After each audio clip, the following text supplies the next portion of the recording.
വയോധികയെ വീട്ടിൽ മരിച്ച നിലയിൽ കണ്ടെത്തി. കാസർഗോഡ് കരിന്തളം സ്വദേശി ലക്ഷ്മിയാണ് മരിച്ച നിലയിൽ കണ്ടെത്തിയത്. വിശദാംശങ്ങളുമായി സിജു കണ്ണൻ ചേരുകയാണ്. സിജു, എപ്പോഴായിരുന്നു സംഭവം? എന്തൊക്കെയാണ് വിശദാംശങ്ങൾ? സിന്ധുരി, കാസർഗോഡ് കരിന്തളത്താണ് വയോധികയെ വീട്ടിൽ മരിച്ച നിലയിൽ കണ്ടെത്തിയിരിക്കുന്നത്. കരിന്തളം തോളേനി മുത്തപ്പൻ ക്ഷേത്രത്തിന് സമീപത്ത് താമസിക്കുന്ന ലക്ഷ്മിയെയാണ് മരിച്ച നിലയിൽ കണ്ടെത്തിയത്. 80 വയസ്സുകാരിയായ ലക്ഷ്മി വീട്ടിൽ തനിച്ചാണ് താമസം. ഇന്ന് വൈകുന്നേരം വീട്ടിൽ വെളിച്ചമൊന്നുമില്ലാതിരുന്ന സമയത്ത് ആളുകൾ പരിശോധിച്ച സമയത്താണ് ഇങ്ങനെ മരിച്ച നിലയിൽ കണ്ടെത്തിയത് എന്നാണ് മനസ്സിലാക്കുന്നത്. വീട്ടിലെ വൈദ്യുതി ബന്ധം വിച്ഛേദിച്ച നിലയിൽ കാണപ്പെട്ടിട്ടുണ്ട്.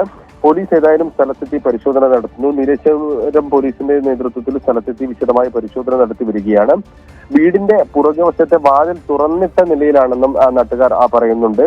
വിരലടയാള വിദഗ്ധർ ഉൾപ്പെടെ സ്ഥലത്തെത്തി പരിശോധന നടത്തുന്നു എന്നാണ് മനസ്സിലാക്കുന്നത്. മരണം ഏത് രീതിയിലാണ് സംഭവിച്ചത് എന്നുൾപ്പെടെയുള്ള കാര്യങ്ങളിൽ ഒരു വ്യക്തത വരേണ്ടതുണ്ട്. 80 വയസ്സുകാരി ഒറ്റയ്ക്കാണ് വീട്ടിൽ താമസം. മറ്റു കാര്യങ്ങൾ കൂടുതൽ കാര്യങ്ങളിൽ വ്യക്തത വരുന്നതേയുള്ളൂ. മരണമാണോ അല്ലെങ്കിൽ കൊലപാതകമാണോ എന്നുൾപ്പെടെയുള്ള കാര്യത്തിൽ പോലീസിന്റെ പരിശോധനയ്ക്ക് ശേഷം മാത്രമേ ഒരു വ്യക്തത വരൂ.